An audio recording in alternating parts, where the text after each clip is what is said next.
Bonjour tout le monde. Je m'appelle Glenn Massad.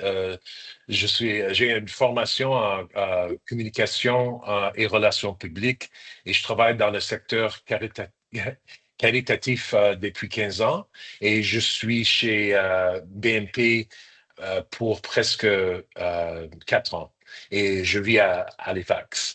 On est très content ce matin que vous soyez avec nous et je voulais juste vous dire quelques mots euh, de BNP, si c'est votre première fois avec nous.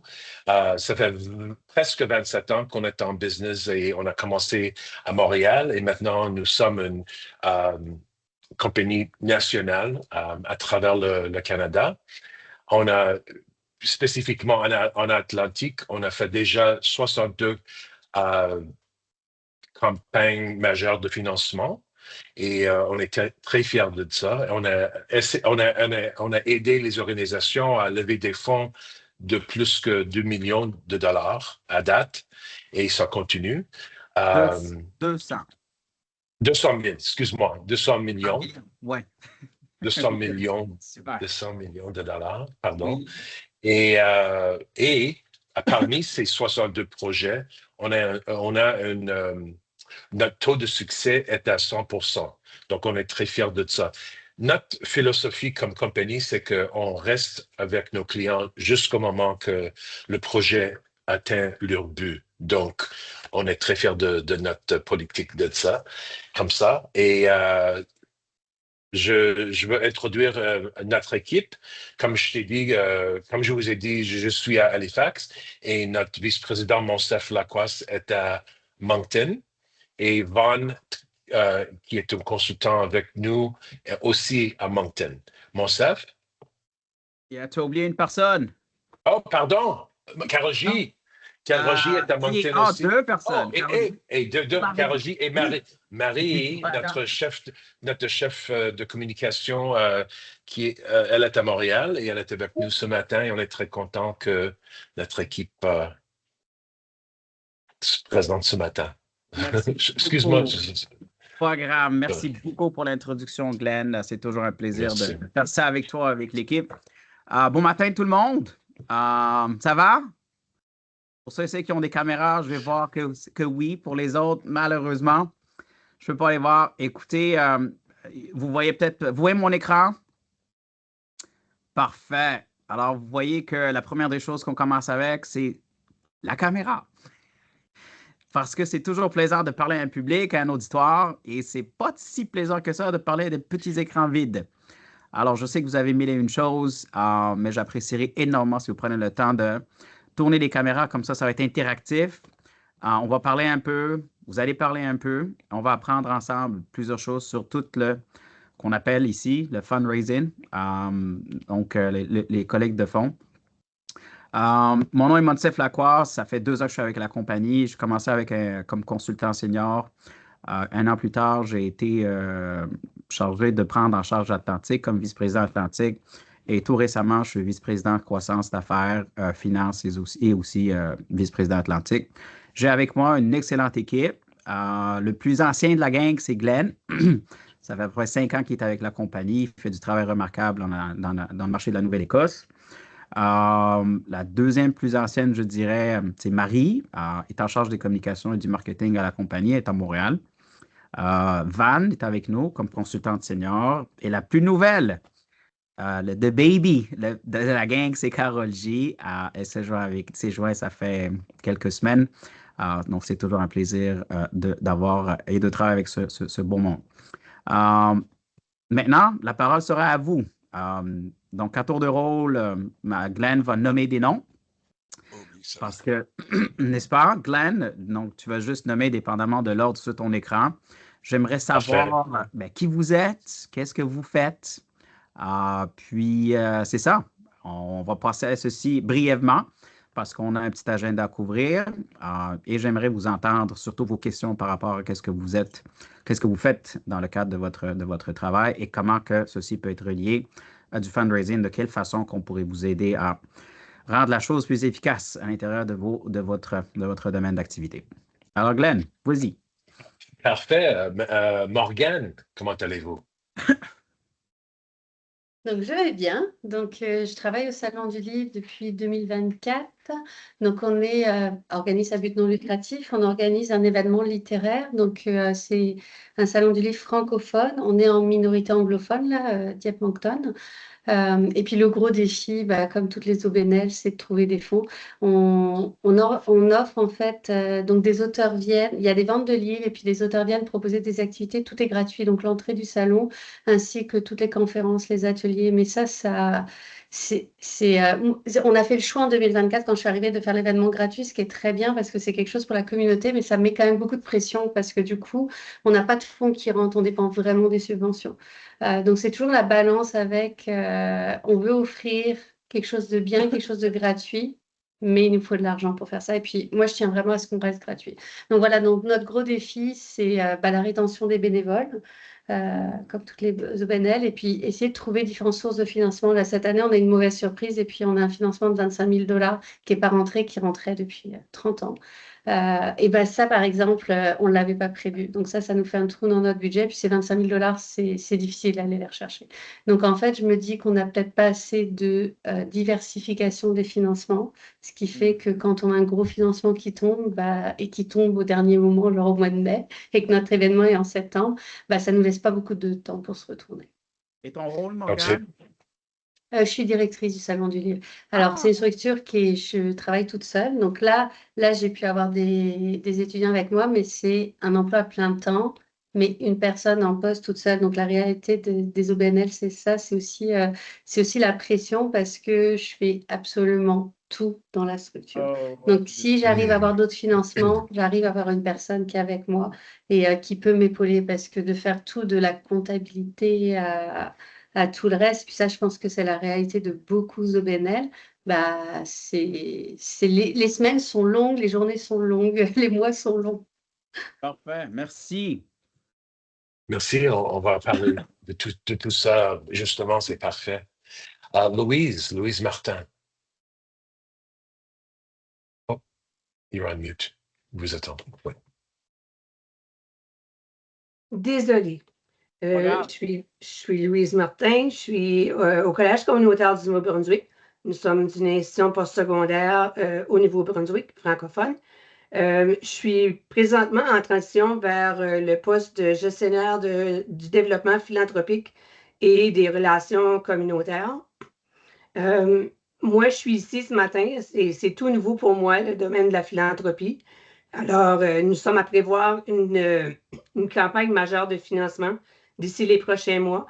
Alors, tout ce que je peux me permettre d'apprendre, j'y vais à bras ouverts parce qu'on s'entend que j'ai beaucoup de développement à faire. Mais je suis bien contente d'être ici ce matin avec vous tous. Merci beaucoup. Merci beaucoup. Sylvie Gionnet, si vous êtes là. OK, on va aller à Mélanie Albert. Bonjour tout le monde, moi c'est Mélanie Albert, directrice du Centre de ressources familiales Madawaska Victoria. Donc nous, on offre des services aux familles qui ont des enfants de 0 à 6 ans. Puis notre gros défi, nous autres, c'est qu'on opère avec le même budget depuis 1994.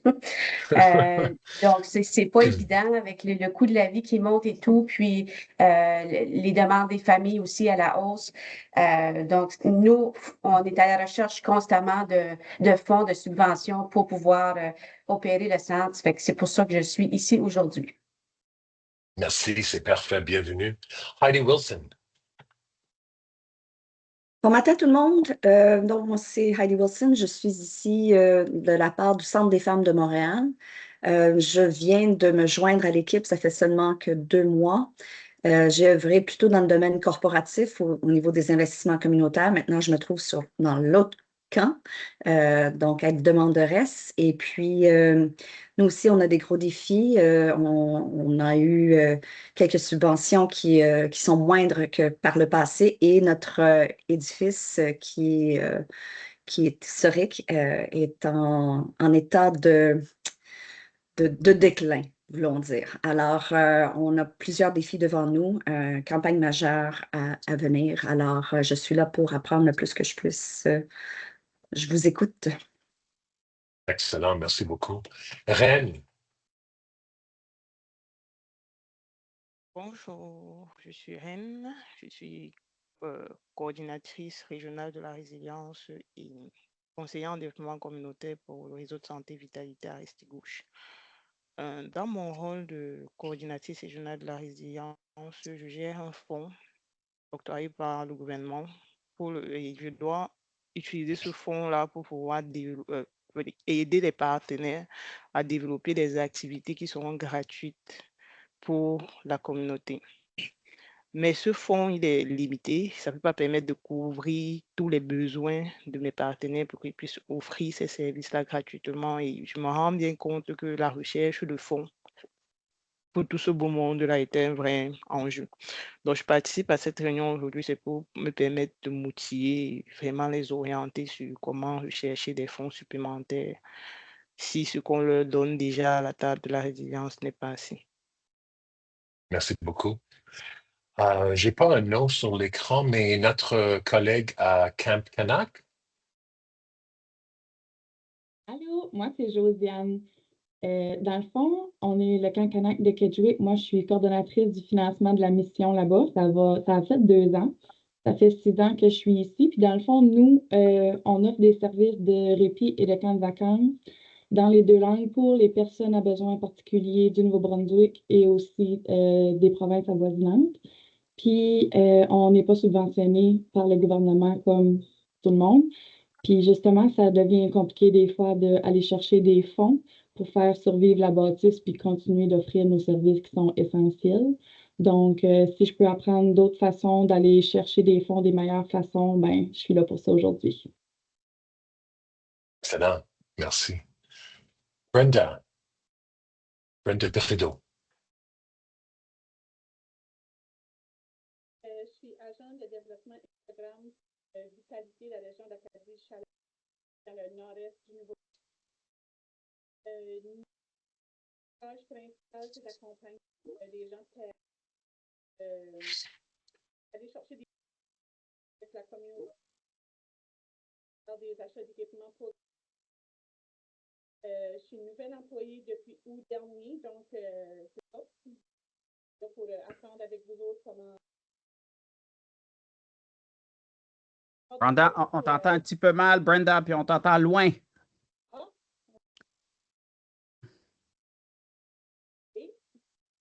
OK. Es-tu encore là? C'est comme ça? Oui, on dirait qu'on établit la connexion avec Houston.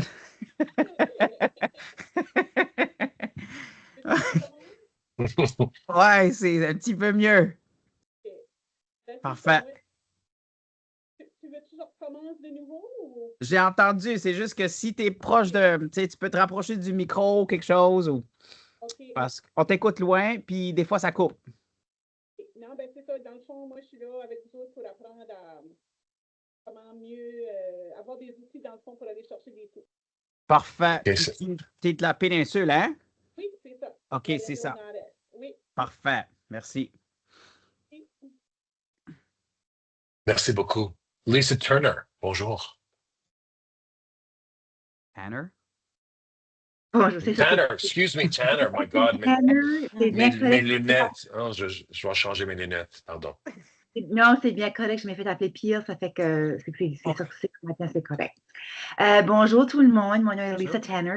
Je suis la directrice du Centre de ressources familiales de Kent. Dans le fond, je fais le même travail que Mélanie Albert fait dans le Madawaska Victoria, dans le comté de Kent. On est, disons, des situations d'urgence au niveau du financement qui datent depuis 1994 et puis on ne peut plus répondre aux besoins de nos chères familles.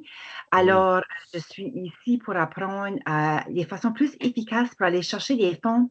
J'ai aimé vos gros numéros au début parce que souvent, nos compagnies de financement nous amènent 1 000 $, 2 000 $. Ben, je cherche quelque chose un petit peu qui peut plus nous soutenir, qui est un peu, disons, moins de travail pour plus de résultats. Ça fait que je peux trouver ça ici aujourd'hui. Ben, Lisa, moi, je suis un fervent croyant de Go Big or Go Home. Ben, moi aussi, là, c'est fatigant. N'est-ce pas, hein? Ouais, C'est on va comme on faire dit en Acadie, là. Si tu fais le mal, fais-le bien. exactement. Super. Merci. Merci. Super. Merci. OK. Émilie. Bonjour, bon matin tout le monde. Hein? Directrice générale. Oh, on t'a perdu, Émilie. Tu t'es mis sur mute. Excusez, c'est peut-être une bonne chose pour vous, sinon je vous jaserais jusqu'à minuit. C'est pas grave.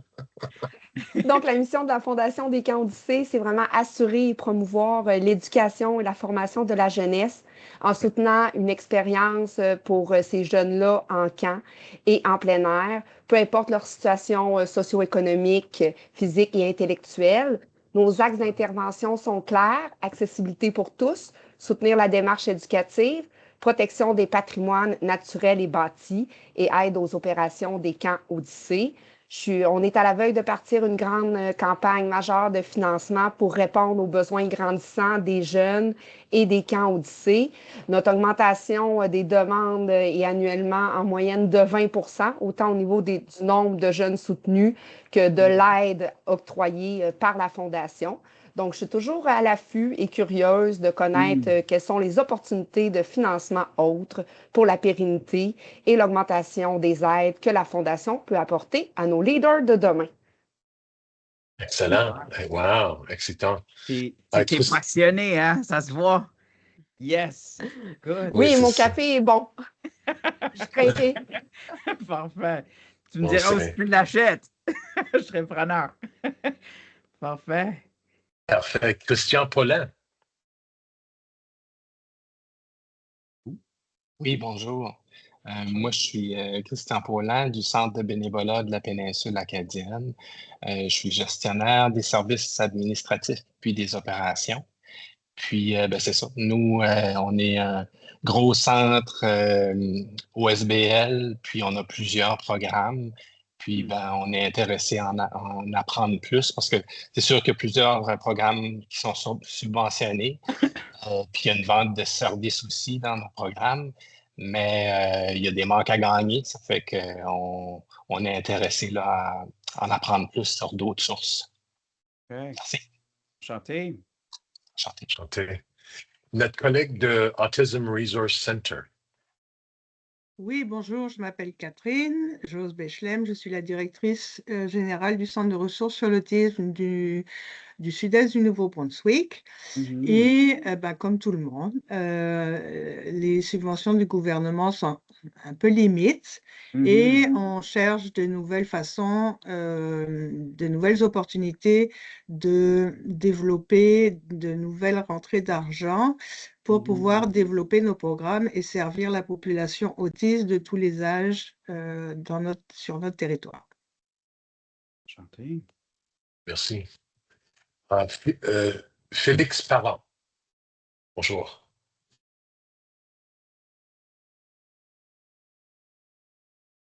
Bonjour Félix. Une fois. Bonjour. Ouais, pardon, la caméra ne fonctionne pas en fait. Pas grave. Ouais, donc nous, à Dieppe, on est la maison des jeunes. Ah! On est 2 employés présentement depuis au moins 1 an. Avant j'arrive, 1 an passé, il y avait la directrice qui avait assumé pendant un beau 2 ans aussi. Oui. On travaille fort à servir tous les jeunes francophones et anglophones de la communauté de Dieppe. Okay. C'est sûr qu'on est situé à 2 pas de la plus grosse école francophone du Nouveau-Brunswick. Oui. Donc, notre présence auprès de la jeunesse francophone durant l'année scolaire, elle est énorme. Oui. Puis c'est sûr qu'on cherche toujours des fonds, en fait, pour supporter les jeunes avec la santé mentale, mais aussi supporter la communauté, les parents dans l'évolution de la jeunesse. Puis ouais, on est tous dans le même bateau, je crois. On cherche tous de nouvelles façons et opportunités à supporter la communauté. OK. Chanté. Excellent. Erica Basque. Donc, bonjour, je m'appelle Erika Basque, je suis nouvellement directrice générale du Musée historique de Tracadie. Donc, un musée situé dans la péninsule acadienne, donc nord-est du Nouveau-Brunswick. Puis, c'est sûr qu'en tant que musée, on a accès à certaines subventions, mais là, présentement, le bâtiment où on est situé, l'Académie Sainte-Famille, est dans une grande campagne de financement. Donc, j'essaie de m'outiller mieux pour avoir une meilleure collaboration pour peut-être les aider parce que ça peut juste bénéficier tout le monde dans le bâtiment.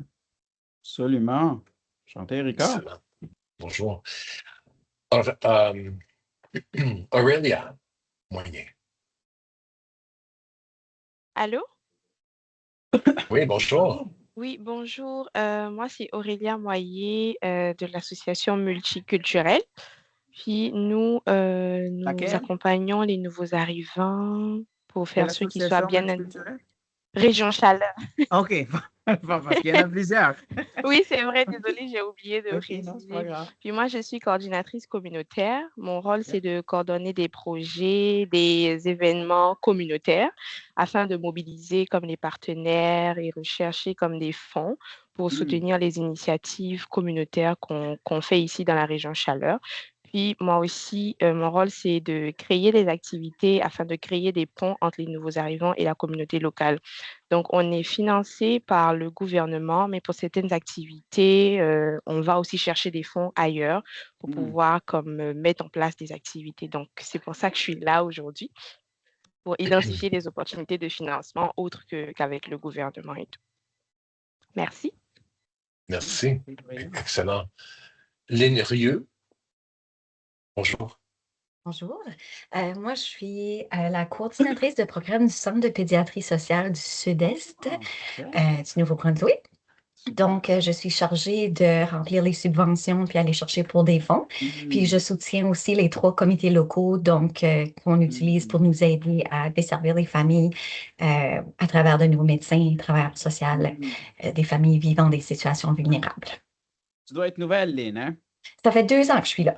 OK. Oui. Parce que j'ai eu une réunion avec les 2 co-directrices. Longtemps. Pardon? Il y avait 2 co-directions générales, hein? Dans le passé, mais plus Dans maintenant. le passé, oui. C'est Ouais. ça. Ça a changé beaucoup. Donc, maintenant, OK. je suis la seule employée à plein temps. J'ai 2 employés d'été pour l'instant, mais c'est moi qui fais de mon mieux de faire les multiples tâches qu'il y a à faire. J'imagine. Ben, chapeau à tous ceux et celles qui sont uniques dans leur travail et qui font un travail de héros. On va voir de quelle façon qu'on peut faire certaines choses pour éventuellement aider à trouver une capacité supplémentaire. Excellent. Martine Haché. Bonjour. Oui, bonjour.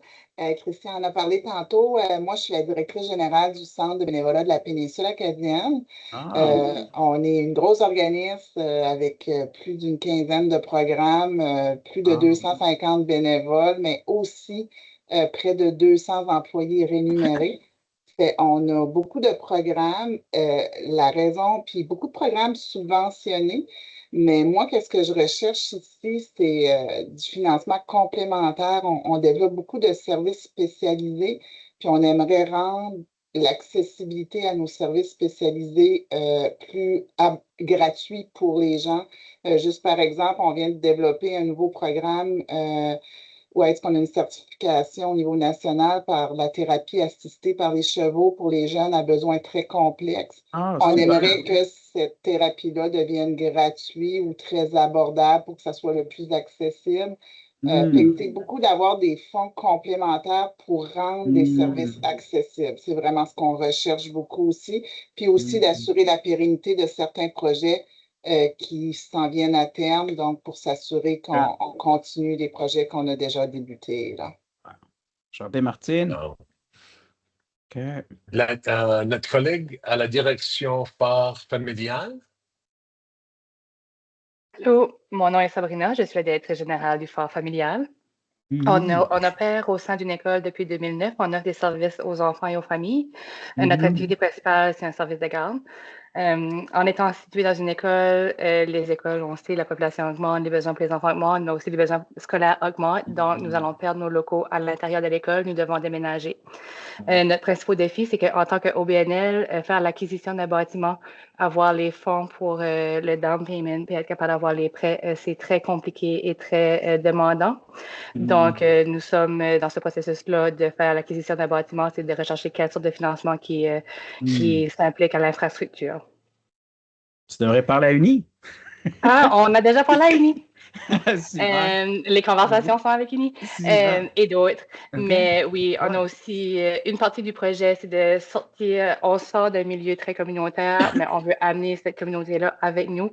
C'est que dans le bâtiment, avec les services de garde, on va voir aussi différents services aux familles pour faire un centre intégré pour que ça facilite les services aux parents et à la communauté. Donc, on veut vraiment s'imprégner de ça pour aller de l'avant avec le projet. Mais initialement, notre plus gros défi, c'est vraiment d'avoir les fonds pour l'infrastructure. OK. Merveilleux. Super. Merci. Super. Moulay, bonjour. Bon matin.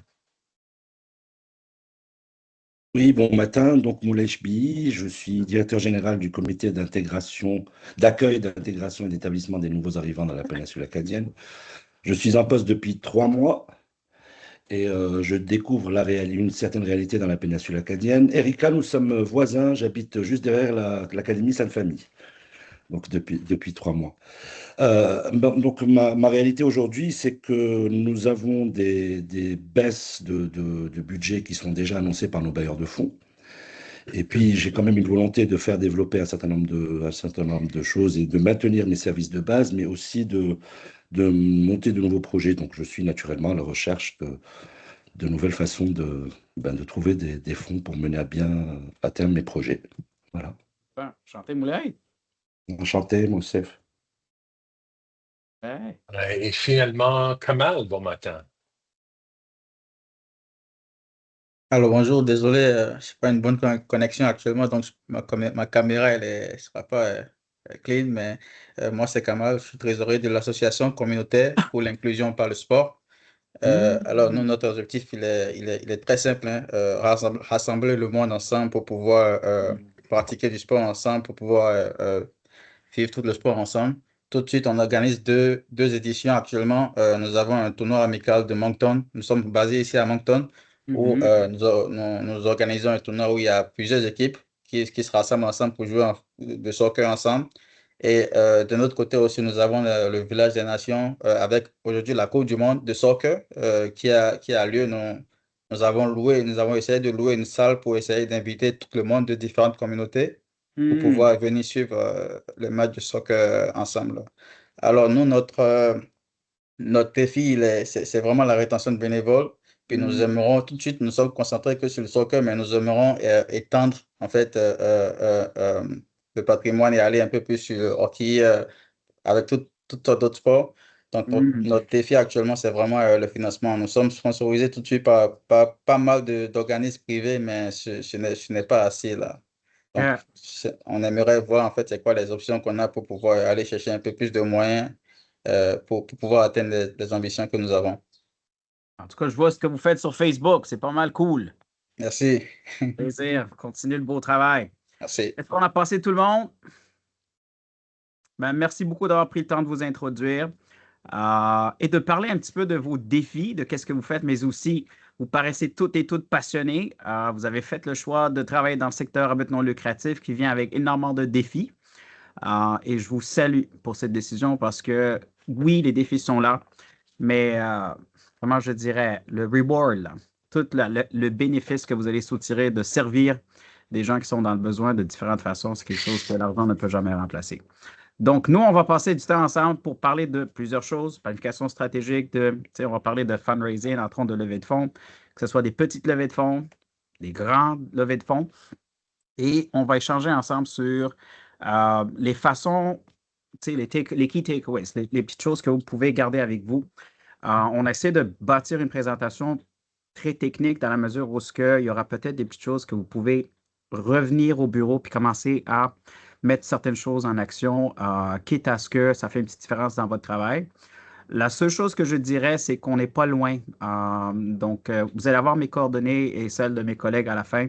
Ça nous fera plaisir d'être sur votre speed dial. Donc, s'il y a des questions qui se posent par rapport à la manière ou la façon de pouvoir exécuter votre travail ou avoir des idées sur comment les choses fonctionnent en matière de levée de fonds, ça nous fera plaisir de vous aider avec ceci. Comme je dis à tout le monde, je ne vous enverrai jamais une facture pour ça parce que, comme vous, j'ai déjà été dans vos souliers pendant 5 ans. J'ai été directeur général du Boys and Girls Club de Moncton pendant 5 ans. Quand j'ai pris la charge, c'était une organisation qui faisait pas mal de belles choses, mais malheureusement, ce n'était pas connu, les services qu'elle offrait. Donc, on a commencé avec un budget d'1,2 million.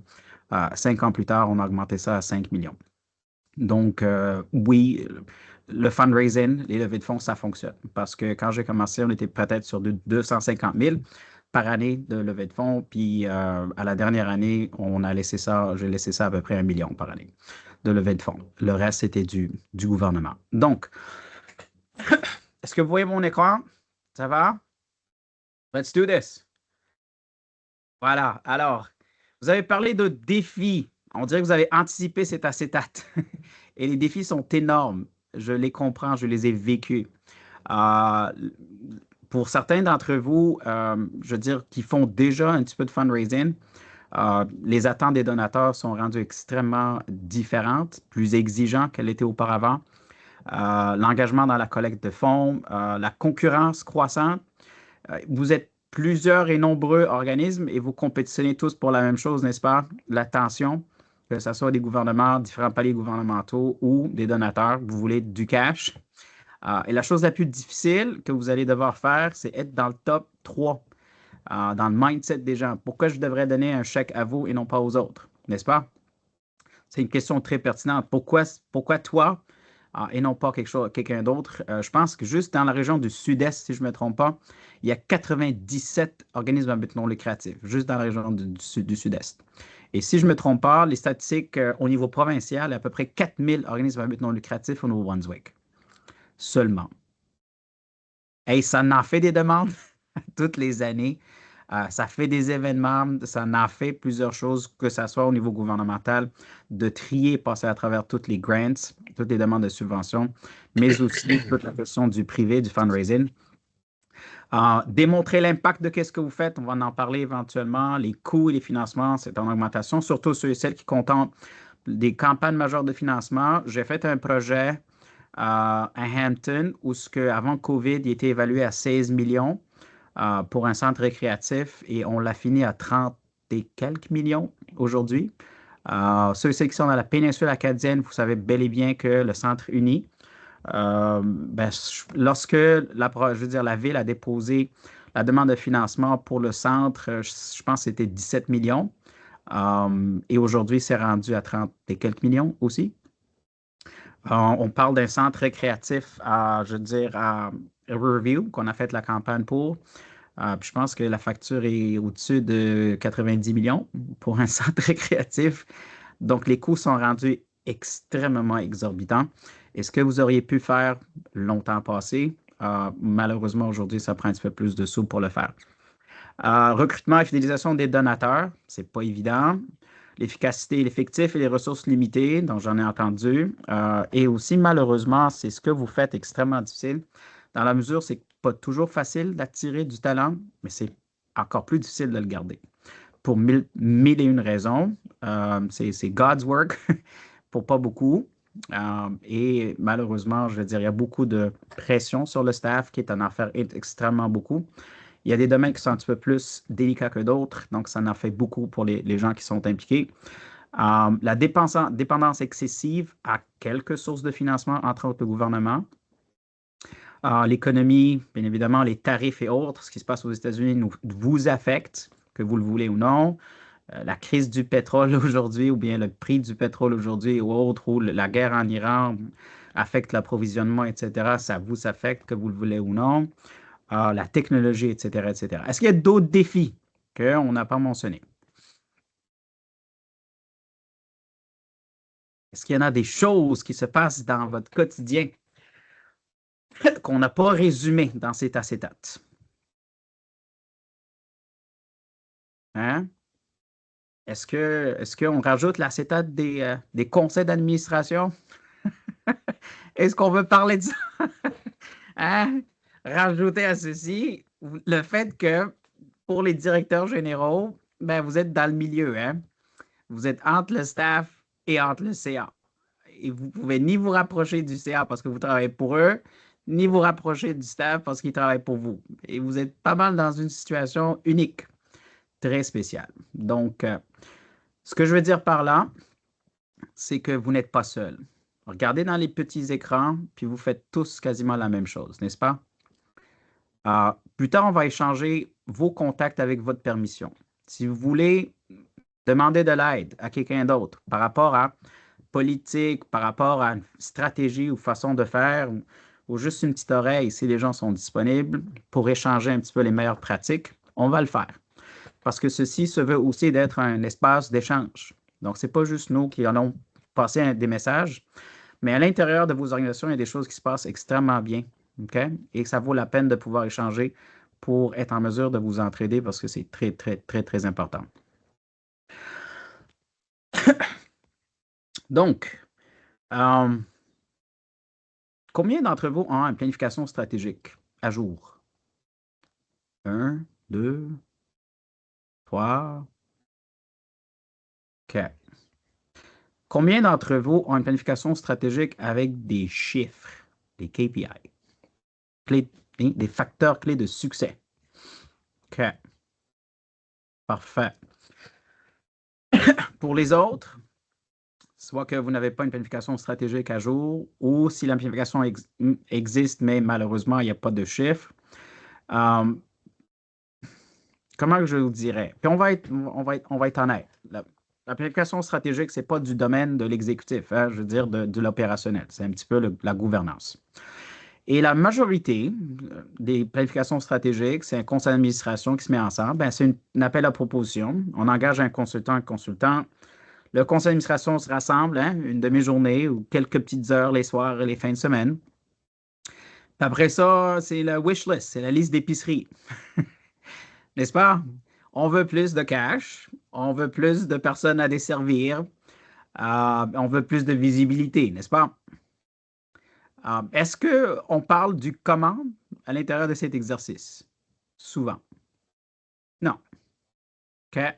Par la suite, qu'est-ce qui se passe? On donne ça à la direction générale, puis on dit quoi? Bonne chance. OK? C'est souvent le cas. La direction générale a le défi de faire quoi? Vas-y, Moulay. Il y a quand même un plan de mise en œuvre qui accompagne la planification stratégique. Ouais. Parfait. On ne nous laisse pas comme, autant que ça dans le trou. En tout cas, pour ceux qui ont la chance d'avoir un plan d'action. C'est ça que j'allais dire pour ceux qui en ont un. Mais généralement, ce que j'ai vu dans le secteur, c'est qu'il n'y a pas nécessairement un plan d'accompagnement. Fait que ça laisse la direction générale dans une situation où on fait quoi? On priorise quoi? Et à l'intérieur même des plans d'action, malheureusement, il n'y a pas nécessairement les initiatives qui vont apporter le plus d'impact. C'est juste, il faut tout faire, puis on a 3 ans pour le faire. Mais qu'est-ce qui génère le maximum d'impact pour le moindre coût possible à l'intérieur et quelles sont les capacités qu'on doit mobiliser pour faire ce genre de travail? Ça devient un peu difficile. La majorité de ces plans aussi dépendent beaucoup sur les bénévoles du CA, à travers des comités. Et des fois, les gens ne sont pas disponibles, etc., etc. Donc, est-ce que vous savez, à l'intérieur de vos organisations, mais maintenant je vais vous poser la question. Le graphique suivant que je vais vous montrer a 3 choses principales. La vision. Qu'est-ce qui vous passionne et quel est le problème que vous voulez résoudre? Quelle est la problématique sur laquelle vous travaillez? Donc, la vision, il y a des gens qui travaillent sur des vaccins pour s'assurer d'éradiquer certaines maladies. Ça, c'est une vision. Il y a des gens qui travaillent sur la question de la pauvreté pour s'assurer qu'il n'y a pas un enfant qui se réveille le matin et qu'il n'y a pas quelque chose à manger.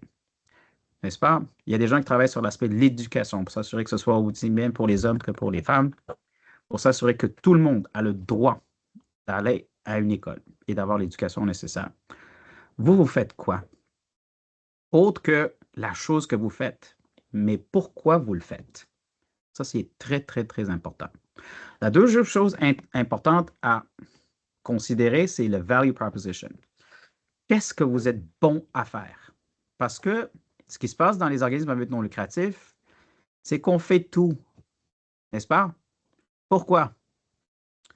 On veut tout faire. C'est les choses qu'on aime ou les choses qu'on n'aime pas, les choses qu'on maîtrise ou les choses qu'on ne maîtrise pas. Pourquoi on fait tout? À votre avis?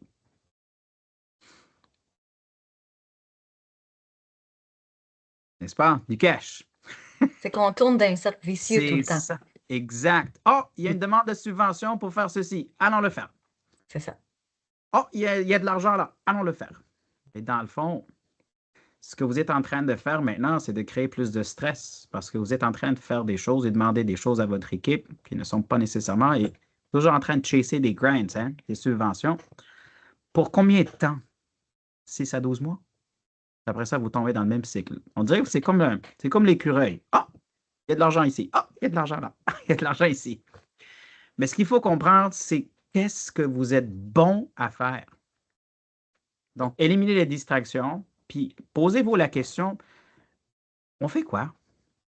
On est bon à faire quoi? On a été créé pour résoudre quel problème? Parce que quand j'étais au Boys and Girls Club, ben, on faisait tout. N'est-ce pas? Oh, il y a un financement pour des cours de musique. On ne fait pas de cours de musique, nous. Mais on le faisait avant. Parce qu'il y a un petit 15 000 par là. Allez le chercher, puis achète-toi 2-3 guitares. Engage quelqu'un à temps partiel. Ou si tu n'en trouves pas, prends un bénévole. Donne des cours de musique pendant 6 mois. Puis tu as eu 15 000 pièces. C'est comme, yay! Après ça, le cours de musique est fini. Il n'y a pas de plan de sustainability. Tu ne peux pas accompagner les jeunes en musique. Fait que c'était ça les questions qui se posaient. Oh, il y a un cours de l'argent pour du soccer. Ben, God, soccer. OK, alors, appliquez. Puis tu passes une journée à faire la demande d'application. Tu fais le compte soccer pendant une journée ou deux. Mais à un moment donné, on a dit, on arrête de faire ce genre de choses. On est bon à faire quoi? On a établi 3 choses. L'éducation, le mieux-être, puis l'insertion, l'inclusion des jeunes immigrants qui arrivent d'ailleurs. Puis on a dit, toutes les autres choses qui ne cadrent pas avec ce triangle, on va dire non. OK? On ne va pas le faire. Donc, si une journée, je me rappelle qu'il y avait, la TD m'a contacté puis a dit, ils ont dit, on a un programme de musique. On vous a supporté dans le passé, puis on a 15 000 $ si vous voulez faire des programmes de musique. J'ai dit, moi, je ne fais plus de cours de musique. Mais j'ai appelé Systema. J'ai dit, eux autres, ils font la musique. C'est leur core, n'est-ce pas?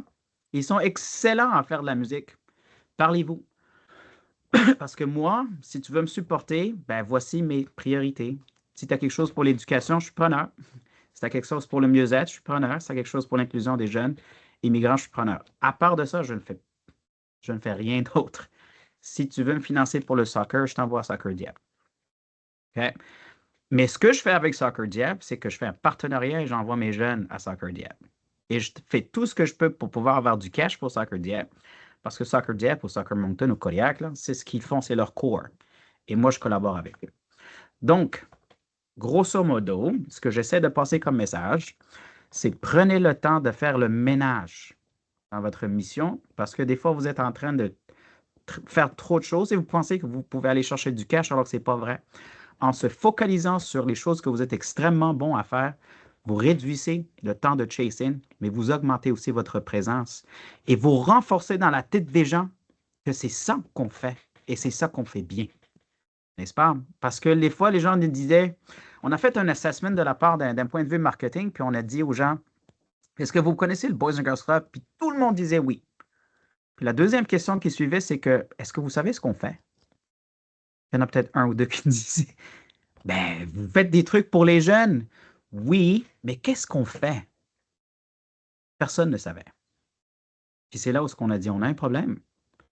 Les gens, le brand est solide, mais personne ne sait ce qu'on fait. Est-ce que vous pensez qu'un donateur va donner de l'argent à quelque chose mais qui ne sait pas qu'est-ce qu'elle fait, c'est quoi son impact? Puis on a dit, dans le spectrum du marketing, il y a vraiment de la science. Hein? Je vous invite à être curieux par rapport à ceci, parce qu'il y a un spectrum de « je ne connais rien sur votre brand » jusqu'à ce qu'il y a des étapes, jusqu'à ce que je connais le brand, je connais ce qu'elle fait et je suis ambassadeur de cette brand. C'est-à-dire, je vais m'impliquer comme bénévole, comme donateur ou autre. Ben, nous autres, on était connus, mais les gens ne savaient pas ce qu'on faisait. Fait qu'il fallait qu'on change ceci. Donc, ce n'était pas juste l'organisme qui disait ben, c'est les jeunes. Oui, mais c'est les jeunes, éducation, santé, mieux-être, inclusion des jeunes immigrants. Et une fois que les gens commençaient à comprendre ceci, là, je commençais à faire mon pitch pour pouvoir avoir du cash. La majorité des planifications stratégiques, dites-moi, soyons honnêtes, est-ce qu'on parle de cash dedans? Pourquoi? Pourquoi pas? Ben, on est passionné par un domaine, on veut le faire de la meilleure façon possible, mais on n'en parle jamais de la chose la plus importante. D'où vient l'argent pour pouvoir le faire? Il n'y a jamais de conversation sur le modèle financier. Nous autres, on l'a mis cette année, ça. Bravo! Je suis comme, yes! Bravo! Yes! Bravo! C'est vraiment quelque chose. Je me suis dit que ouais. si je ne l'ai pas dans mon plan stratégique, comment est-ce que je vais l'imposer sur mes comités locaux puis mon équipe? C'est quel objectif qu'on va avoir si on ne l'a pas dans le plan initial? Exactement. Exactement, parce que c'est ça la partie la plus technique, c'est le cash. C'est le core. OK? Puis il y a 3 sources. À moi qu'il y en a une 4e, puis vous me le direz, là. Gouvernement, le fundraising, 2e position, puis les entreprises sociales. Combien d'entre vous sont financés par le gouvernement? C'est peut-être 100%, là, hein? Tout le monde. Combien d'entre vous font du levée de fonds, du fundraising, pur et dur? OK. Parfait. Puis, combien d'entre vous vendent des bébelles? Quelque chose. Un service ou un produit. OK. Parfait. Super. Donc, quand je parle de la collecte de fonds, combien d'entre vous font de la collecte de fonds autre que des événements? Autre que des événements. Super. Donc, vous demandez du cash à des donateurs, n'est-ce pas? Parfait. Et combien d'entre vous ont un service ou un produit à vendre à la communauté? Quelconque. Il y en a 1, 2, 4, 3. Parfait. Ben, tu sais, le salon du livre, là, je pense que... Non, vous ne vendez pas de livres, c'est gratuit. Non, les éditeurs viennent, ils vendent le livre. Nous, on les accueille, mais on retire pas d'argent de ça. Donc, il n'y a pas de pourcentage. Non, il y a zéro. On ne prend OK. pas de pourcentage, il y a zéro vente. C'est OK. ce que je disais dans la présentation au début. OK. C'est une réflexion pour le CA. Un petit exemple que je donnerais quand j'étais au Boys and Girls Club, on était un service pour les jeunes, bien évidemment, puis c'était un organisme à but non lucratif, mais à côté, on avait créé une garderie, n'est-ce pas? La garderie était, à un moment donné, un service payant. Garderie et après-école, 700 000 à peu près par année. On a racheté des espaces, on a augmenté le chiffre d'affaires à plus d'1 million, puis on a pris à peu près 15% des affaires, je veux dire du profit, puis on l'a injecté dans les services. OK? Donc, ça, c'est quelque chose que... Ça, c'est l'économie circulaire, si je pourrais. Donc, je vends un service, je prends une partie du profit et je l'investis à l'intérieur des activités qui ne sont pas nécessairement générateurs de profit, parce qu'on fait du bien d'un bord, mais on charge de l'autre bord. Et deuxième chose aussi, ce qu'on s'est rendu compte, c'est que ça pourrait être notre pipeline. La garderie et l'après-école, une fois qu'on commençait à intégrer les jeunes dans le processus à partir d'1 an, ben, ils restaient avec nous jusqu'à 18 ans, n'est-ce pas? Donc, on créait comme un genre d'un processus d'intégration des jeunes et on disait, si on arrivait à fidéliser les familles aussitôt que 6 mois ou 1 an, par la suite, ils font la garderie. Par la suite, ils envoient les enfants à l'après-école. Ils envoient, et par la suite, ils reviennent à l'après-classe, puis ils restent avec nous jusqu'à 18 ans. Donc, ça faisait rouler, ça faisait retenir les parents chez nous pendant une période de 18 ans, dans un cas idéal. Donc, ce que vous faites, c'est, dans le fond, correspond à 3 choses. C'est, vous avez une job à faire par rapport à la mission que vous faites. Vous devez accroître et faire paraître l'impact et assurer la pérennité. Sur la planification stratégique, je reviendrai là-dessus, c'est que vous avez une planification stratégique sur 3 ans, 5 ans? 5, 3. OK. Donc, ça peut varier de 3 à 5 ans. Est-ce que vous avez une idée sur les forces et les faiblesses de votre organisation? Parfait. Est-ce que vous avez fait un assessment sur toutes les faiblesses et vous les avez transformées en projets? Oui, non, pas vraiment. Parce que la planification stratégique habituelle, le CA se met ensemble, un wish list d'épicerie, hein, n'est-ce pas? On veut plus d'argent, on veut plus de visibilité, on veut plus de jeunes à représenter ou de, tu sais, whatever. Et là, par la suite, c'est comment je vais faire ceci? OK? Je sais qu'il y a des plans d'action généralement qui accompagnent les planifications stratégiques, mais ça vient d'où?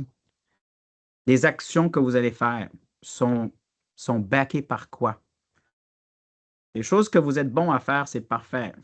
Mais généralement, le départ, c'est que je prends le SWOT, les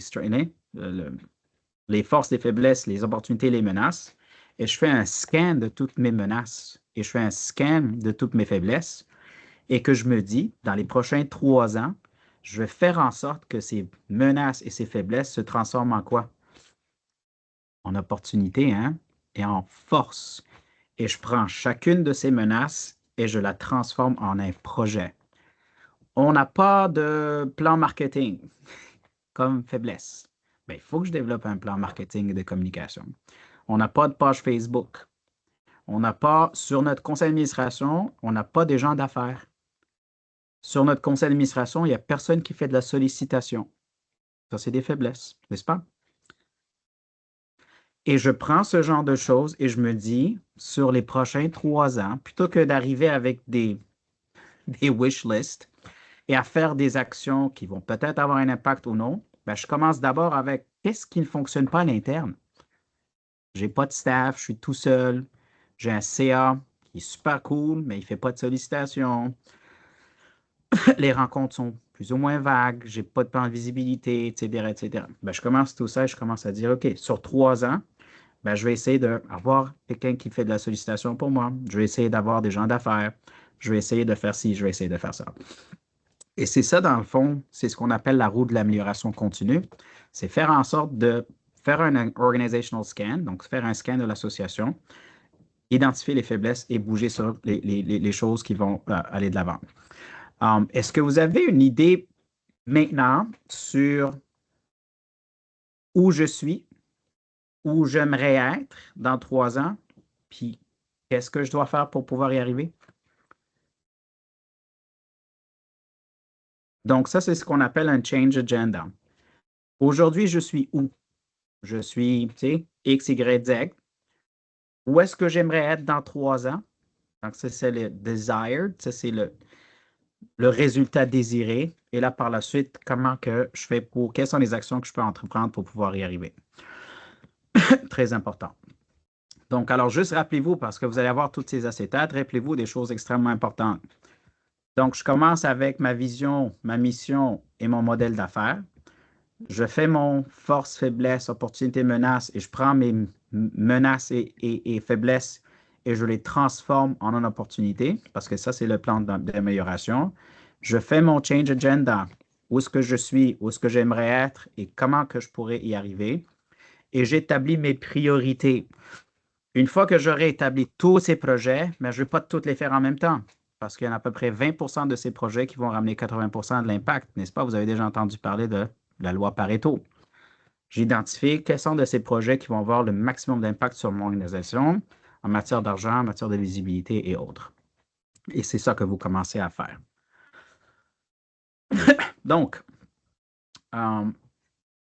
ça, c'est un petit peu les 4 structures qu'on va s'attarder là-dessus. Planification stratégique, c'est très important. Pourquoi j'ai pris le temps de pouvoir aborder cette question? Parce que c'est prioritaire. Bien, il y a déjà quelqu'un qui a dit, c'est pas important de faire de votre mieux. Mais l'important, c'est de comprendre quoi faire et faire votre mieux là-dessus. N'est-ce pas? Parce que si vous êtes juste en mode faire, vous ne savez pas si ça marche ou ça ne marche pas.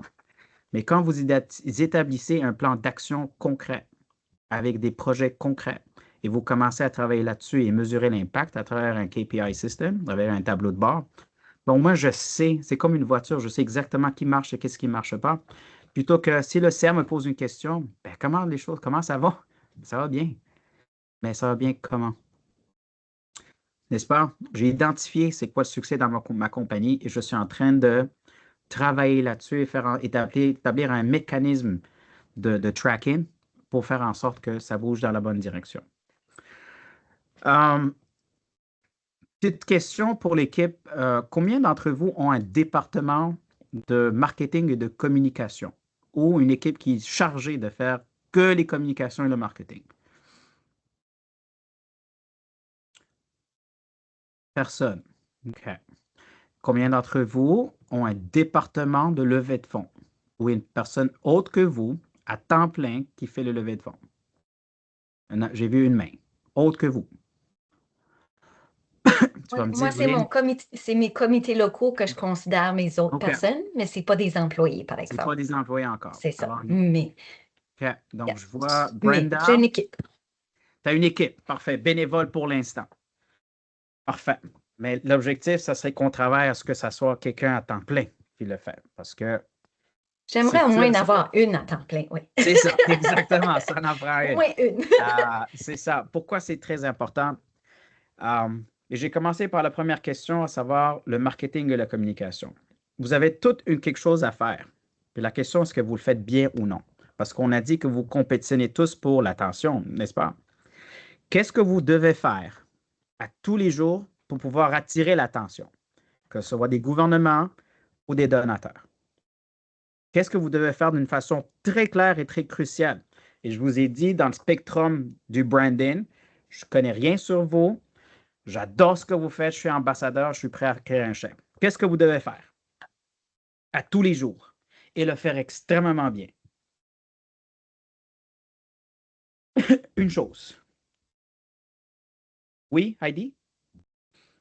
Établir une relation avec ces personnes-là. Être à Absolument. l'écoute. Et une C'est- fois c'est- qu'on a la c'est- relation, qu'est-ce qu'on véhicule comme message? L'essentiel, pourquoi ils sont importants pour nous, qu'est-ce qu'on fait. Il faut vraiment donner des exemples de qu'est-ce qu'on fait pour que ça soit Voilà. réel, que ça leur touche et qu'ils Qu'est-ce qu'on fait? embarquent. Parfait, j'adore. Qu'est-ce qu'on fait? Kamal? Oui, c'était exactement ce qu'il avait dit, que je voulais mentionner, mais je voulais juste rajouter aussi beaucoup de création de contenu, de la consistance aussi dans la création de contenu. OK, parfait. Donc, vous avez tous entendu parler de tu sais, la phrase cliché, là, mais extrêmement importante, là, de storytelling. Hein? Est-ce que vous racontez votre histoire à tous les jours? Et est-ce que vous êtes extrêmement bon à le faire? Ça, c'est la chose la plus importante. Parce que pourquoi toi et non pas les autres? Ce qui fait différencier vous versus les autres, c'est quoi? C'est votre histoire. OK? Puis les histoires sont en deux volets.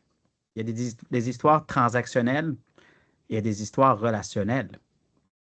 Les histoires transactionnelles, on dessert 5000 repas par année, on dessert 500 jeunes, on est les meilleurs, on a, pour le salon du livre, il y a 5000 personnes qui viennent à toutes les années pour nos affaires.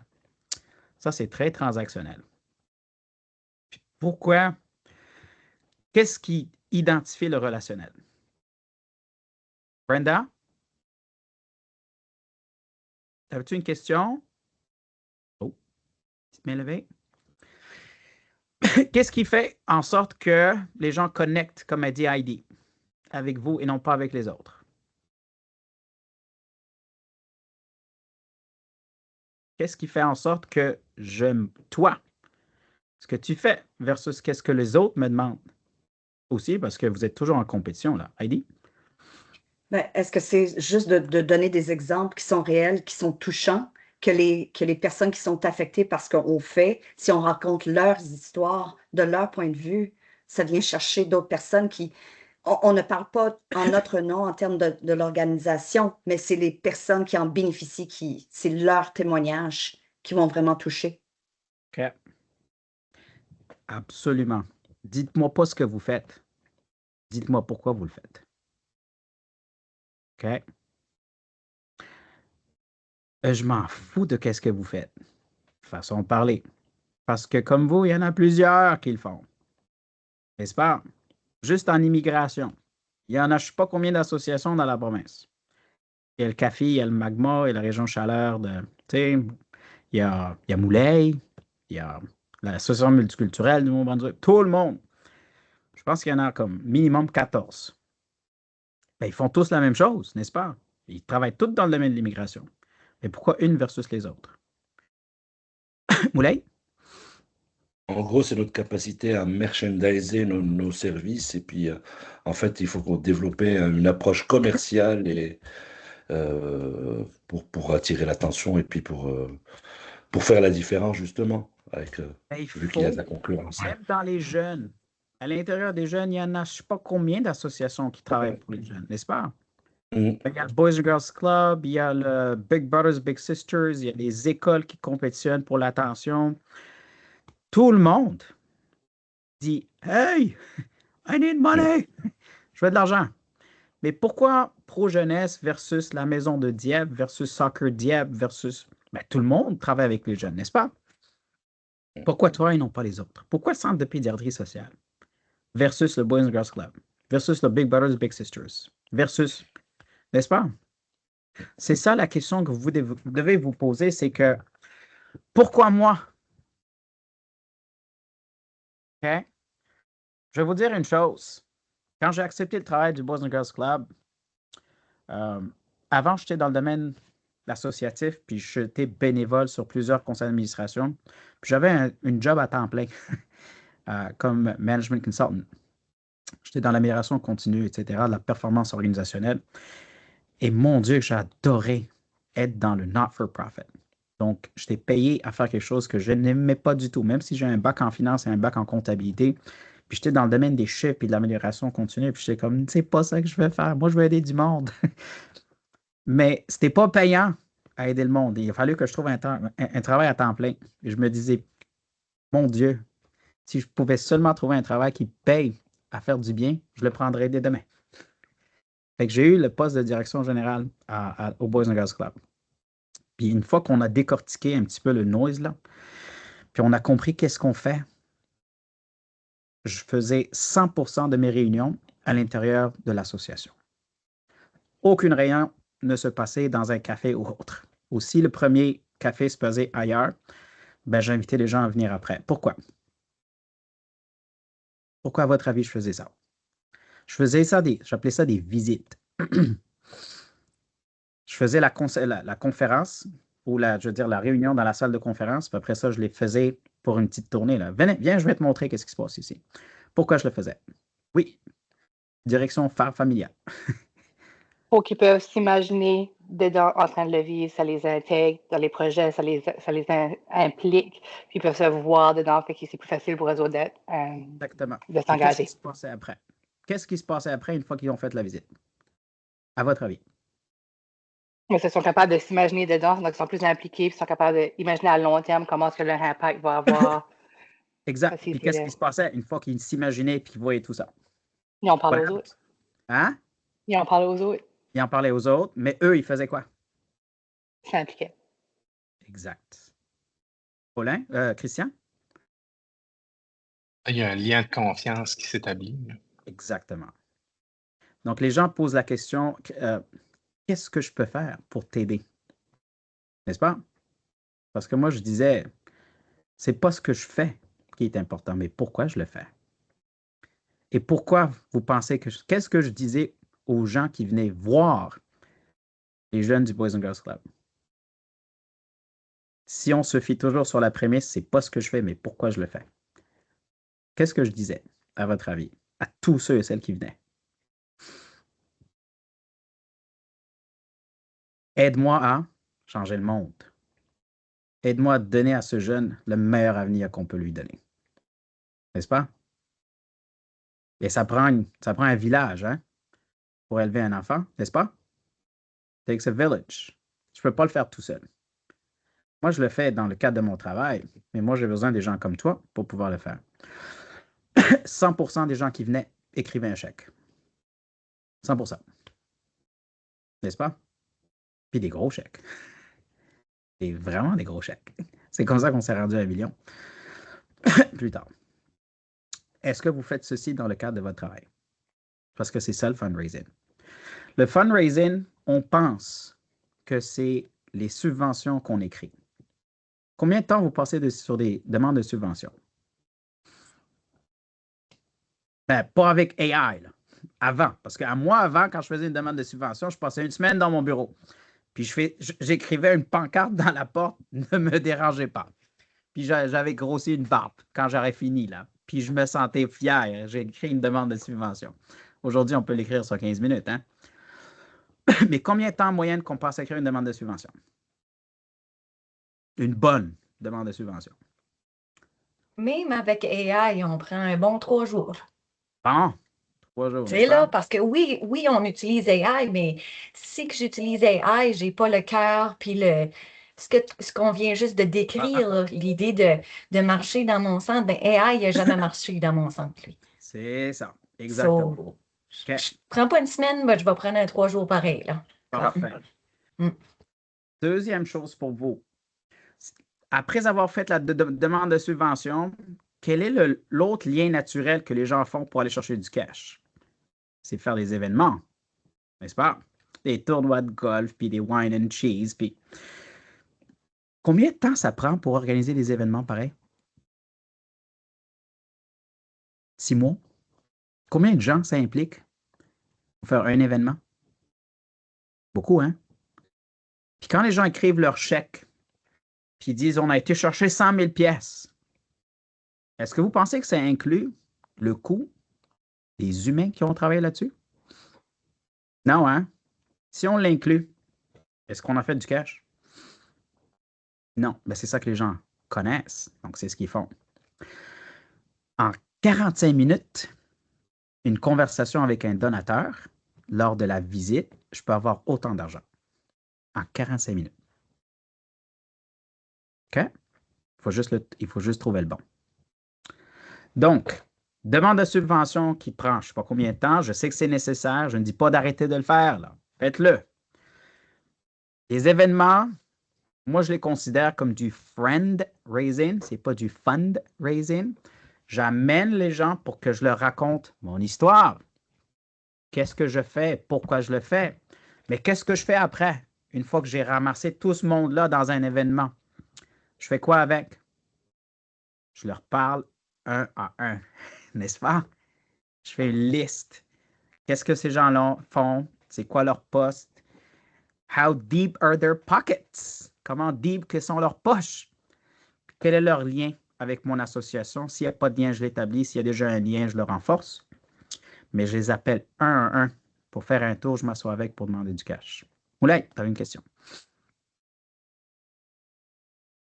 Oui, bah, je voulais juste dire, bah, tout ça, toutes ces stratégies que tu nous exposes, bah, ça dépendent aussi de la nature du service qu'on donne. C'est clair que quand on parle, quand on aborde un sujet comme, je dis, bah, il y a de l'autisme, il y a la jeunesse, le sport, je pense que tu peux plus recruter, tu auras plus de facilité à recruter des gens qui vont écouter ce discours que si tu abordes bah, le sujet qui me concerne, notamment la façon de bien recevoir et d'accueillir les nouveaux arrivants. Ben, je vais te donner un Donc, exemple. ce positionnement-là, excuse-moi, ce positionnement-là, je le vois et j'arrive à le comprendre, mais j'ai du mal à m'y projeter si je voulais le dupliquer dans mon industrie à moi. Moi, je veux bien recevoir des gens dans mon bureau et leur faire visiter mes locaux. Je suis dans un ancien commissariat, il n'y a rien à voir. Donc, tu comprends? Mais je veux dire, je sais. J'ai été faire une visite au Magma. La direction générale m'a appelé et a dit, viens, parce que j'étais administrateur, ça fait un bout de temps. Puis il m'a appelé par la suite, puis il me dit, viens voir qu'est-ce qui se passe. Puis j'ai été voir, c'était magnifique. Je suis sorti de là, je suis comme moi. Il y a des salles de classe, il y a des gens qui étudient l'anglais, d'autres étudient le français. Il y a des immigrants qui sont en train d'apprendre à tricoter. Il y en a d'autres qui travaillent dans une garderie, etc. Mais quand je suis sorti de là, je suis comme, wow, qu'est-ce que je peux faire pour t'aider, n'est-ce pas? Donc, trouvez le contexte dans lequel que votre mission apparaît à tous les jours et faites le lien Donc, s'il n'y a rien qui se passe dans ton activité, Moulay, ou mettant en ligne ou centre de pédiatrie sociale, mais que les gens que vous desservez se retrouvent dans des environnements à faire des choses incroyables, ben je vais amener mon donateur dans un environnement où ce que ma mission s'exerce à tous les jours. Parce que je peux bien lui dire un paquet de choses, mais une fois que je lui montre, l'impact, c'est complètement différent. C'est comme qu'on dit, une image vaut 1000 mots, n'est-ce pas? Si je lui montre l'impact de ce qui se passe dans ma communauté, c'est complètement différent que si je m'assois avec puis je lui parle pendant 1 heure. Alors, votre histoire, vous allez la peaufiner et vous allez la raconter de la meilleure façon possible. Je vais passer la parole à Glenn qui va vous dire qu'est-ce qui est important dans le cadre de formuler votre histoire. Storytelling. Glenn. Merci. Oui, justement, quand on veut lever des fonds, surtout dans le contexte des campagnes majeures de financement, ça prend des matériaux de marketing. On a déjà parlé ce matin de marketing et communication. Et au centre des documents, et c'est une passion pour moi, c'est la raison d'être, ou en anglais, on l'appelle case for support. C'est la raison d'être, la raison pour laquelle on fait notre projet comme organisation et la raison pour laquelle on veut de l'argent. Et on doit communiquer notre vision et notre passion pour le projet. Et plus que ça, mais comme Monsef a dit, que c'est pas nécessairement qu'est-ce qu'on fait, mais c'est le pourquoi on le fait. Et il y a beaucoup il faut démontrer l'esprit de notre projet et la raison d'être, c'est un document de 6 à 8 pages d'habitude et c'est la première chose qu'on doit faire quand on monte une campagne. Parce que tous les autres éléments, tous les autres conversations, les lettres, les pamphlets, les PowerPoint, les présentations vont sortir de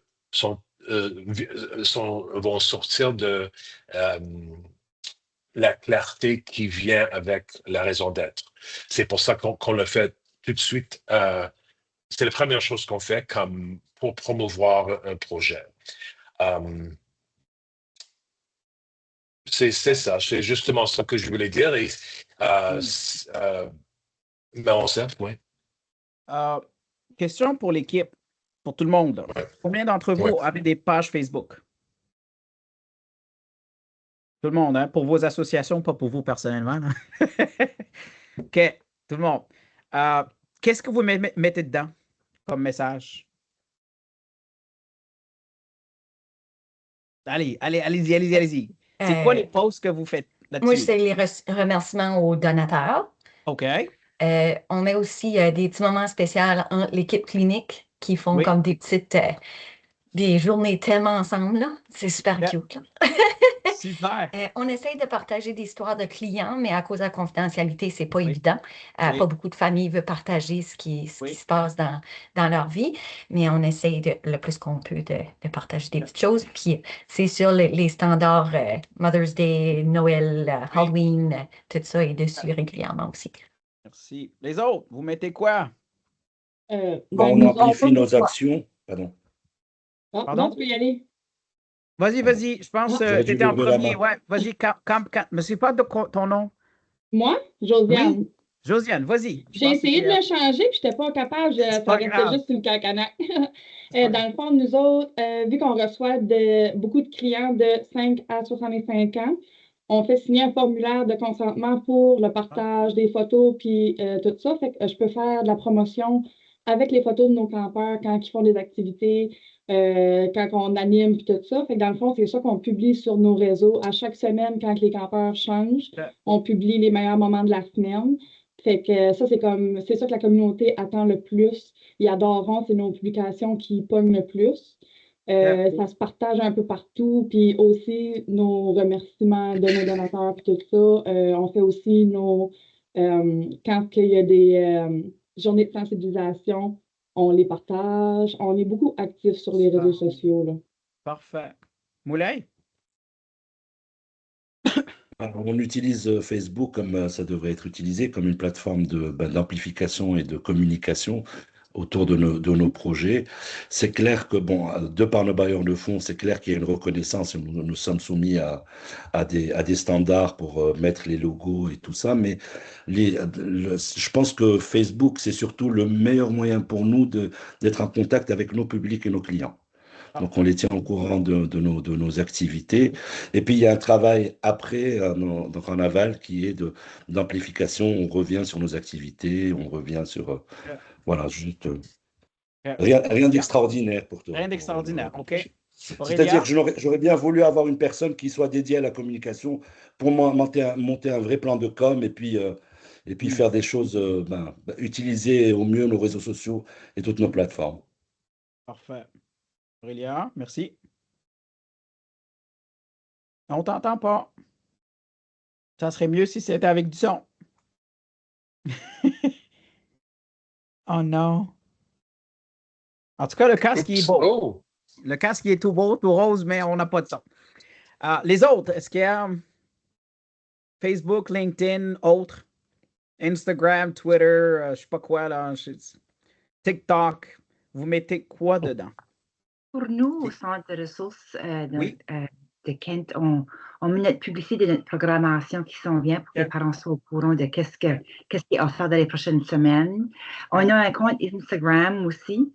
On vient d'avoir un souper causerie avec les jeunes familles parce qu'on s'avait mis en questionnement au niveau de Facebook pour voir si c'était la meilleure plateforme à utiliser parce que on sait que les jeunes familles, on prévoyait que les jeunes familles allaient nous dire que TikTok, Instagram serait préférable. Ils ont tous dit qu'ils allaient venir chercher de l'information sur Facebook.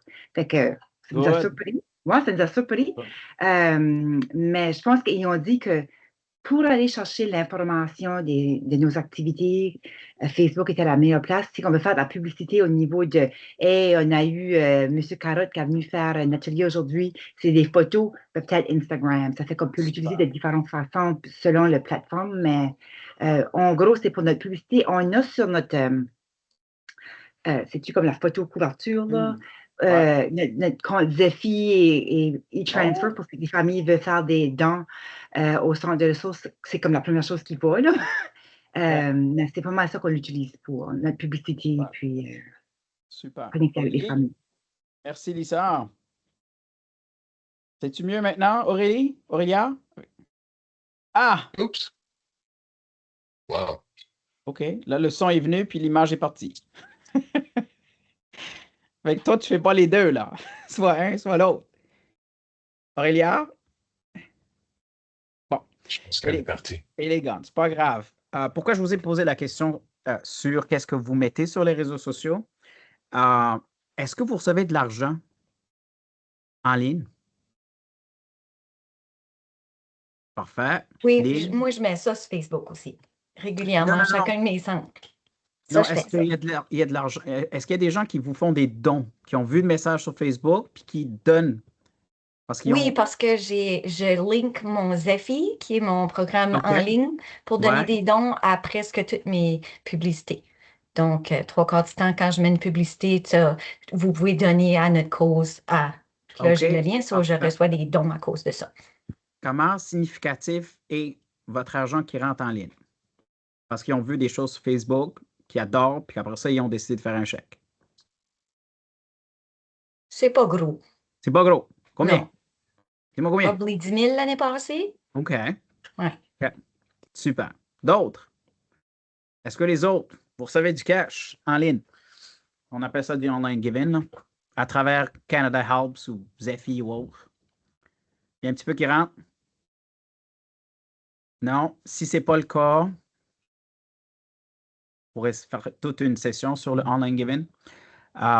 Essayez de rajouter, parce que ce que je vois véhiculer sur les réseaux sociaux, c'est toujours qu'est-ce que je fais. Mais c'est rare où ce que je vois sur les réseaux sociaux, pourquoi je le fais.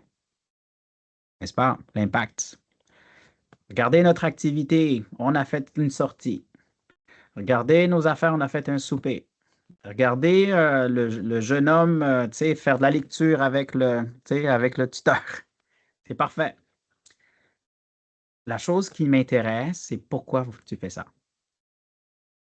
Donc, essaie de rajouter pas ce que tu fais, mais pourquoi tu le fais. C'est parce que c'est ça qu'on va renforcer dans la tête des gens. C'est qu'on va leur montrer des photos et des petites choses, mais en même temps, on est en train de renforcer notre raison d'être, n'est-ce pas? Je fais cette activité parce que il y a X, Y, Z. Je veux réduire la littératie, je veux augmenter la littératie et entre autres combattre l'analphabétisme. N'est-ce pas? Ah, c'est ça que tu fais comme raison d'être. Je veux augmenter l'insertion des personnes dans le marché du travail. Je veux réduire le drop-out rate des jeunes au secondaire. Je veux améliorer la santé mentale, n'est-ce pas? Donc, c'est parfait ce que vous faites du quoi, mais essayez de rajouter un petit quelque chose dans le pourquoi de la chose. Parce que maintenant, on est en train de faire quoi en ligne? D'éduquer, hein? Pas juste d'informer. Parce que majoritairement, on informe sur les réseaux sociaux parce qu'on veut dire aux gens, regardez ce qu'on fait, n'est-ce pas? Mais c'est rare que je trouve une organisation qui dit aux gens, et voici pourquoi on le fait. Parce que qu'est-ce qui fait en sorte que les gens vont faire un don ou pas faire un don? Est-ce que c'est transactionnel ou est-ce que c'est relationnel? C'est relationnel, n'est-ce pas? Parce que les gens vont dire, ah, j'adore le fait que tu veux combattre la violence, ou j'adore contre les femmes ou autres. J'adore le fait que tu veux augmenter l'alphabétisme, je veux dire la littératie.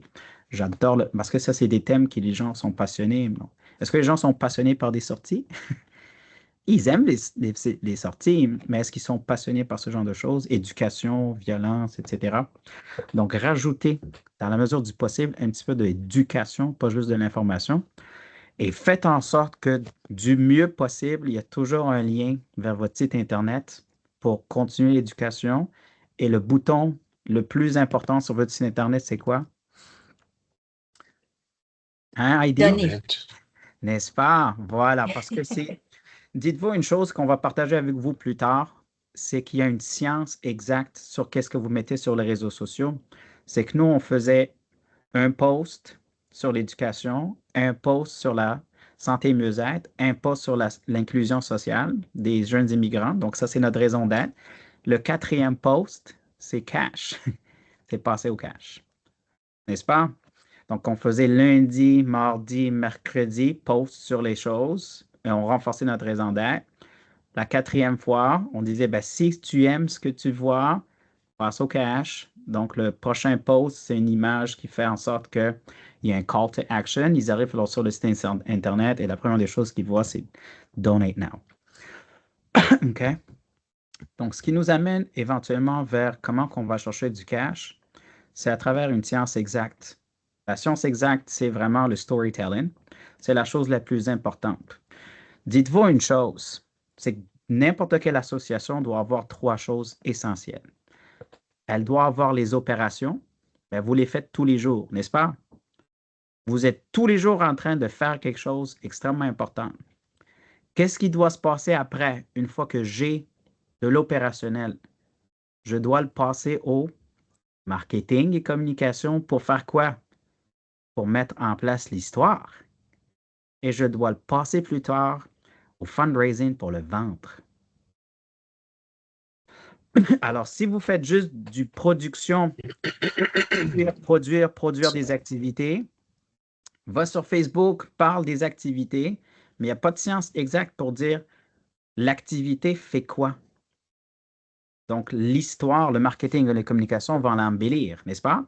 Ils vont extraire l'histoire et là, par la suite, le fundraising va le vendre. OK? Donc, ça, c'est la roue qu'on a établie pour vous pour pouvoir comprendre comment un petit peu la machine fonctionne si vous voulez aller chercher du cash à toutes les années. On a mis les mois pour simplifier la chose pour vous. Alors, il y a des activités qui vont se passer à travers l'année au complet pour vous permettre d'aller chercher de l'argent. Ça, c'est dans le cadre d'une campagne annuelle. Si vous voulez faire du cash au mois de décembre, ben, n'attendez pas au mois de novembre pour dire, OK, on va demander aux gens. Parce que la production doit commencer au mois de janvier. Elle doit passer l'information au marketing communication pour l'embellir. On doit établir une liste de prospects, n'est-ce pas? Que ce soit sur Zephy, on a une infolettre ou autre. On doit remercier, on doit informer. Et lorsqu'on se rapproche du temps des fêtes, parce que c'est là où la majorité d'entre vous vont avoir du cash, c'est là où les mondes vont passer au cash. OK?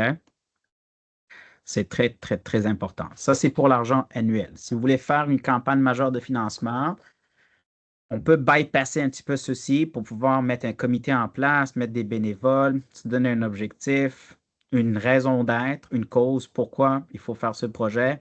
Pas parce qu'on n'a pas besoin on a un manque d'espace, mais c'est parce qu'on doit servir des gens qui sont dans le besoin, n'est-ce pas?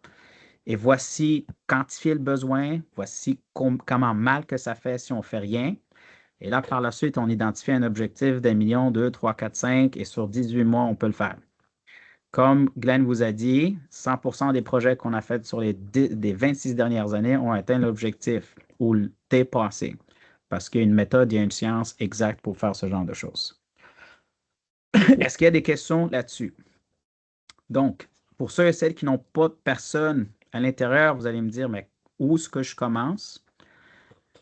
Vous faites des activités, vous allez passer ça à vous-même pour pouvoir créer l'histoire, ou si vous n'avez pas les moyens, vous allez peut-être chercher des bénévoles. Et je vais vous raconter une histoire, parce que des fois, les moyens ne sont pas toujours à l'interne. Moi, j'ai été voir un cabinet, une firme de marketing. Cette firme, une grosse firme de marketing. Puis je dis, j'ai besoin d'aide, parce que les gens savent qui je suis, mais ils ne savent pas qu'est-ce que je fais. J'ai besoin de branding. Là. Parce que je veux être quoi? Quand on a fait un assessment, on a vu que les gens ont toujours un top 3 dans leur tête, n'est-ce pas? Avant, ils donnaient à la religion, parce que tout le monde veut mériter sa place au ciel. Ils donnaient aux hôpitaux, n'est-ce pas? Parce que tout le monde va à un moment donné passer par un hôpital ou un membre de la famille. Puis après ça, ils voulaient supporter l'éducation et entre autres la jeunesse. Mais quand on a fait, ça c'est les causes, mais quand on a fait un assessment de notre branding, on s'est rendu compte qu'on n'était même pas dans le top 10 des organisations que les gens avaient en tête. Qui pensez-vous qu'il faisait le top 3 ou le top 10? Le YMCA, n'est-ce pas? United Way, la Fondation de l'hôpital, je suis du monde, IWK. Et nous autres, on n'était vraiment pas dans le top 10. Puis on a dit, qu'est-ce qu'on doit faire? On doit crawler pour faire le top 10 et entre autres le top 3. Qu'est-ce qu'il fallait qu'on fasse pour pouvoir faire ce genre de choses? Il fallait qu'on renforce quoi? Notre branding, notre présence. Et par la suite, une fois qu'on renforce le branding, là, on passe au cash. On demande aux gens. Fait que j'ai dit à une firme de marketing, j'ai besoin d'aide. Le vice-président est venu, développement. Puis on a eu un petit échange. Puis il dit, ben, tu viendras au bureau. On va échanger sur... J'ai dit, non, mais toi, viens au bureau. Hein, le concept de la visite. Il est venu avec les propriétaires, avec les partenaires puis les propriétaires de la firme. Puis on a eu une visite. Puis à la fin de la conversation, ils m'ont dit, qu'est-ce que tu as besoin? Je dis, j'ai besoin d'aide parce que j'ai besoin de raconter mon histoire. Il y a tellement de choses qui se passent ici que les gens ne savent pas.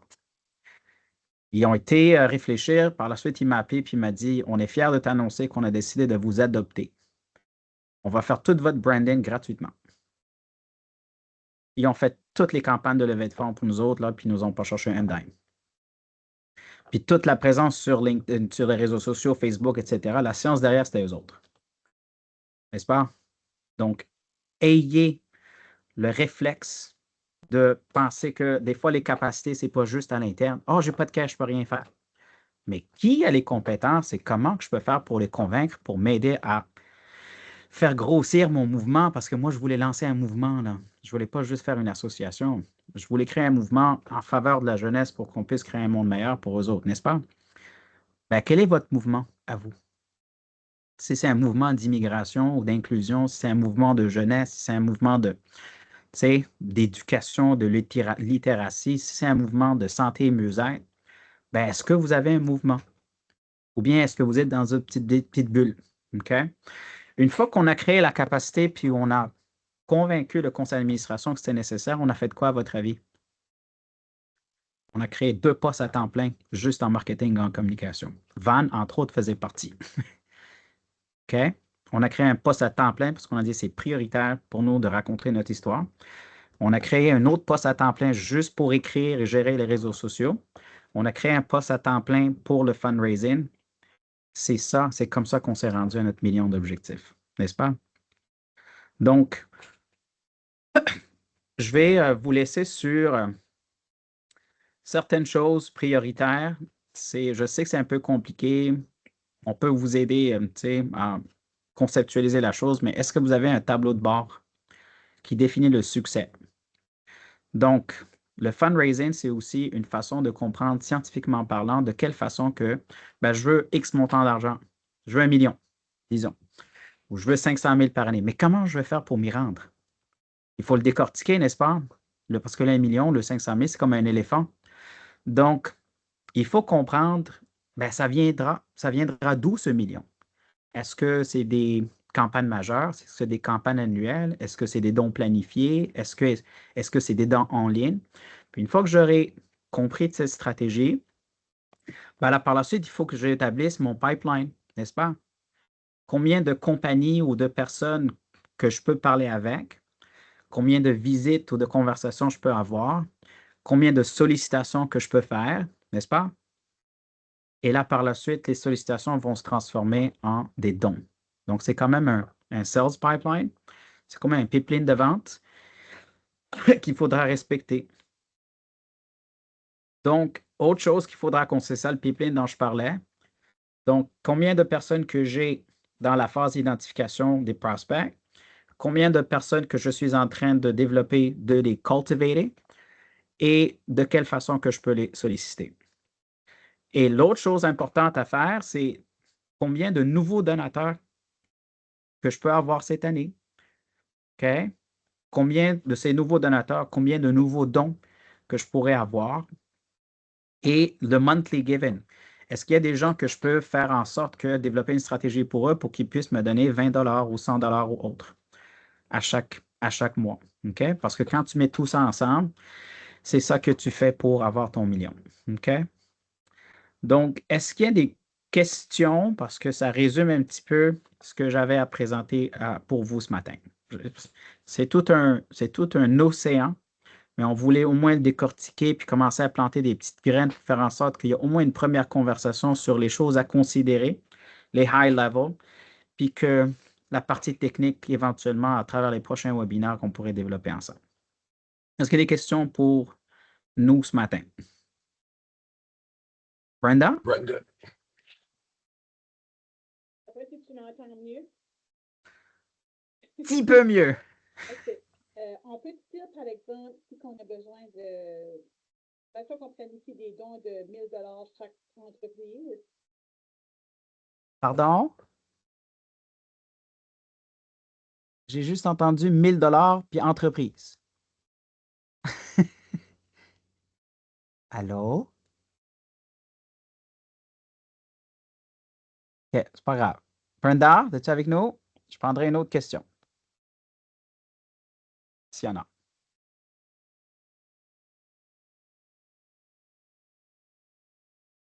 D'autres questions?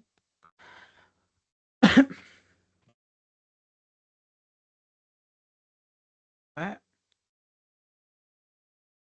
Donc, on va partager les courriels, etc. Est-ce qu'au moins on a votre permission d'échanger? Hein? OK.